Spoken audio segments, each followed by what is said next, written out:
family, welcome back to the show. Anti-abortion activists are working harder than ever to tear down Roe v. Wade. But before we lose control of our uteruses forever, one state is fighting back. This month, I hit the road to find out more. A new bill called SB 8 has effectively outlawed most abortions in Texas. Ugh! After pulling out my hair and biting my nails bloody, I set out in search of hope and found it in the most unlikely place.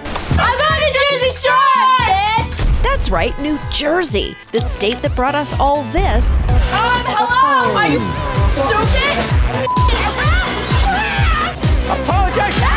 I'm biting my nuts! Is somehow paving the way for reproductive rights. This is real. This is an urgent, present threat that we have to act on. This is Phil Murphy. He's the governor of New Jersey and hopefully the person who can finally explain to me what gabagool is. Gabagool, over here. Also, he's championing a bill called the Reproductive Freedom Act. Reproductive freedom in New Jersey is based on case law, which is in turn based on Roe v. Wade. If Roe v. Wade is impaired, all that case law comes down like a house of cards. So the Reproductive Freedom Act is a law which would forever and always protect reproductive freedom in New Jersey. This is a big deal. Yes, and it has a whole range of elements to it. No one can discriminate against you. Insurance companies have to cover it. Regardless of your immigration status, you are eligible. There's a whole series of pieces of this, but the biggest piece, it's the law. Well, this is very disappointing because I have a whole list of New Jersey jokes right now, and I can't tell them. I'm sorry. Because you are attempting to transform New Jersey into a safe haven for reproductive health care. We are doing that, but you also retain your First Amendment rights if you insist on the jokes.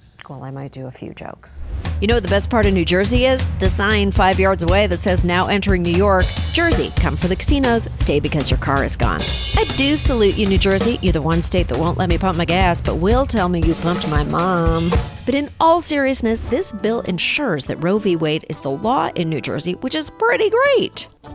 Do you have your best people on the case? Like, where is Jersey Mike in all of this? Is he helping? I hope he is. But we have our best people on it for sure. Activists, Planned Parenthood has been extraordinary. Not all just bureaucrats in big fancy offices, but people out there on the ground. You bet, most importantly, people on the ground. If there's two things I know, it's that you shouldn't sit on an Atlantic City toilet, and the best legislation comes from the people on the ground. So I sat down with one of those women, Caitlin Wojtowicz of Planned Parenthood, at New Jersey's official state restaurant, A Diner. Whose idea was this? Was this your idea? Oh, I wish I could say that, but it's been a true team effort with the Thrive New Jersey Coalition, Senator Weinberg and Assemblywoman Huddle, as well as Governor Murphy's office. Okay, so this is like a big statewide effort Absolutely. to get the RFA passed. We introduced this bill in October of 2020, so it's not just a response to what's going on in Texas. The Reproductive Freedom Act is about protecting and, more importantly, expanding access, because we know that Roe v. Wade is the floor and not the ceiling. Roe wasn't just the floor, it was the floor covered in shag carpeting. It seemed like all we'd ever want in the 70s, but now it's clear we need more. Not only will this bill make Roe v. Wade state law, but anyone who wants an abortion will have access to one, which Roe never guaranteed. I think it's happening. I think I love New Jersey.